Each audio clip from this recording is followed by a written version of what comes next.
Okay, they've uploaded more of the IGN first Gotham Knights. So let's just check that out as well. I'm on a roll here. Let's keep going. Okay, skill tree time. Let's try this.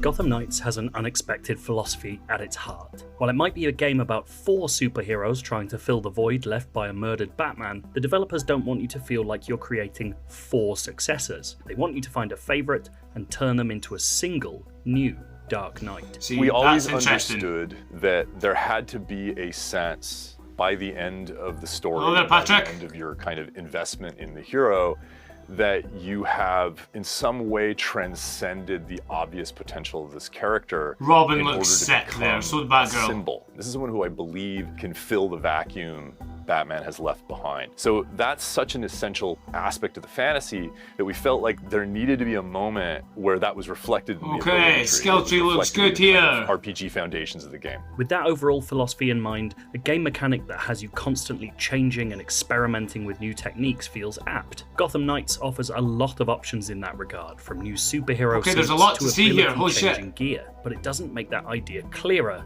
than in its skill trees. Vengeance, Brawler, Marksman, Knighthood. Tree are abilities that you unlock after you've earned ability points, and that's something that's a natural function of leveling up in the sort of standard RPG way. You get XP, you level up, you get some ability points, and there's dependencies and prerequisites like you would normally see in an action RPG, but that is the gating mechanism for those abilities. You're spending points, you're deciding where you want to spend them. Of course, with 4 different heroes, you're likely to want to experiment, and the game accounts for that without feeling like you're leaving anyone behind while not playing with them. Obviously, we're a multi-protagonist game, and we expect that a lot of players are going to kind of identify fairly quickly that, okay, I like this hero, this character matches my style of play, I'm invested in their progression and in their evolution, I want to play that character for a long time. That said, there's 3 other heroes that you may decide at some point it would be interesting for you to try. And I'm going to try all 4 of them at one point. Without feeling like you're being penalized. Probably play the game 4 different times. And redo a whole bunch of work in order to kind of get them advanced. So then what happens is, if you decide to switch characters, basically you now have a kind of surplus of ability points that you can go into the menu and spend. You'll sit there, you'll allocate them, you can look at the whole ability tree, you can decide what you want to have access to. The skill trees themselves are made up of a mix of ability or stat changing upgrades, but the paths they take you down are purposely varied, allowing you to build different versions of the same hero. Batgirl can specialise in one-on-one melee combat, but she can also focus on hacking abilities or survivability. Nightwing can build on his acrobatics, but can also offer massive buffs for co-op play. Robin can improve on his preternatural talents for stealth, but he could equally work on tech that helps provide decoys or enhance elemental effects. I like that. In this footage, we're showing off all of Red Hood's trees in their totality. So it's all about Red Hood again. The marksman tree is kind of self-explanatory. It's really about dealing more damage at range. That skill tree focuses mostly on damage per second and rewards for shooting and rewards for taking the time to use precision aim. The brawler skill tree is about melee combat, but more importantly, it's about powering up the fact that Red Hood is our largest character and he's got the best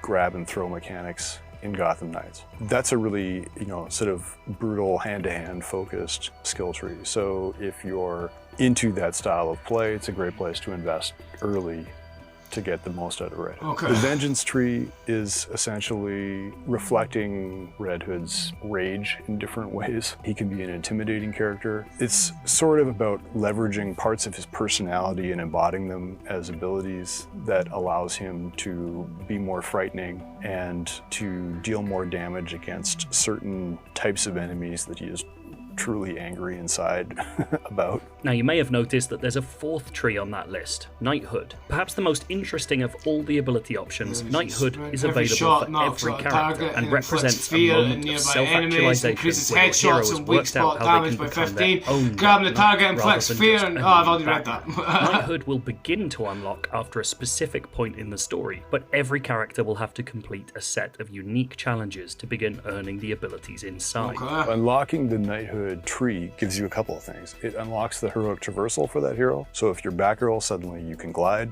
It unlocks your ultimate ability. For Batgirl, that's the drone. And it unlocks the Knighthood ability tree, where you can start to add additional, very powerful mechanics to your hero that are otherwise not available to you until that point in the story. Once you've unlocked knighthood for one character, you don't need to go and do the story beat again for the other heroes in order to gain access to that progression, but you'll need to go out and do the challenges for that hero that are associated with these additional abilities. Knighthood is a truly interesting combination of narrative and mechanic, a way of using traditional RPG ideas to help tell the story of Gotham Knights' budding heroes. So literally, there is a moment where it's possible for you to kind of have this epiphany with your character, right?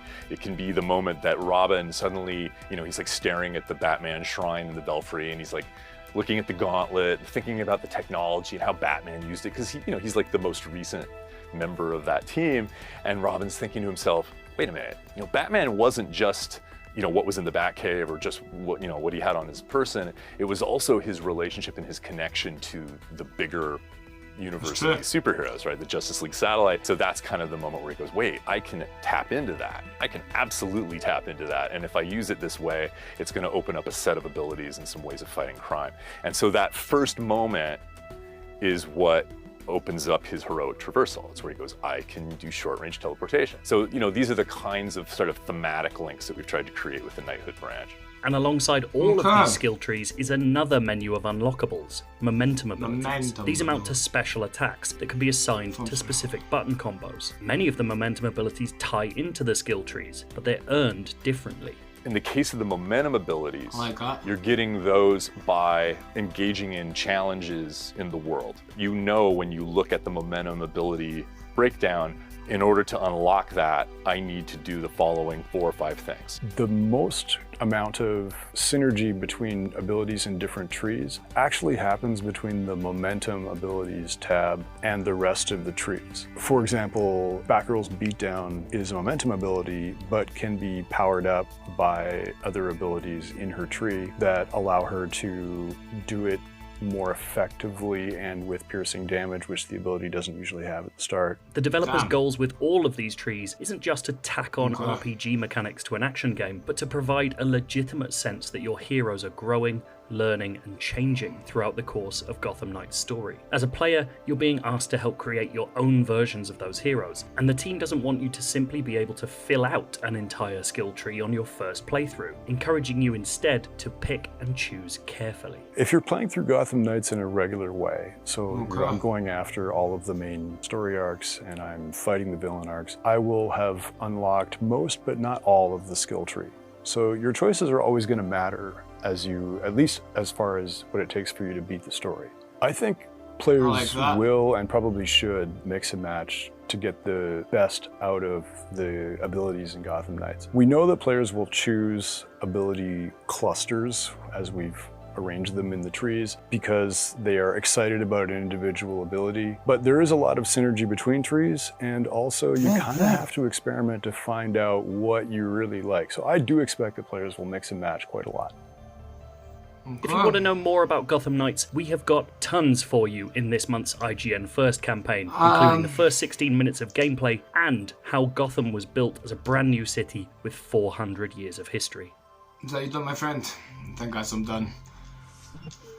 Right, now time for the thoughts, I guess. Okay, just a quick little minute thought video here. I like it. I like the skill trees. I think it's a good way of working on the game. As the guy says, we won't be able to fill out all the skill trees in one gameplay, so we will need to play it a couple of times to unlock everything, I guess. Which I really like. I think that's very interesting. Another thing is if you can leave this in the comments, but is that what did they mean when you unlock a certain thing? You need to unlock the travel system for each character. So for Batgirl, the glide around the city, do you actually need to unlock that? I think that's what they mean. I hope it's not, but I think that is what they mean. But I'm excited. I'm very excited for this game coming out. I will be streaming it all day long, every day, I guess, when it first comes out, until we complete it. And it's the same with Saints Row.